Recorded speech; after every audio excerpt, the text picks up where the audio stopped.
வெயிலோடு விளையாடி வெயிலோடு உறவாடி வெயிலோடு மல்லு கட்டி ஆட்டம் போட்டோமே. எண்டூரு நெறிவூரு கருவேலங்காட்டோரம் அத்தானை சுத்தி சுத்தி வட்டம் போட்டோமே.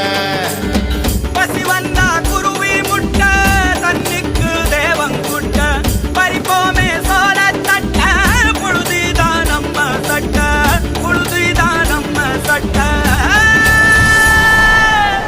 வெயிலோடு விளையாடி வெயிலோடு உறவாடி வெயிலோடு மல்லு கட்டி ஆட்டம் போட்டோமே.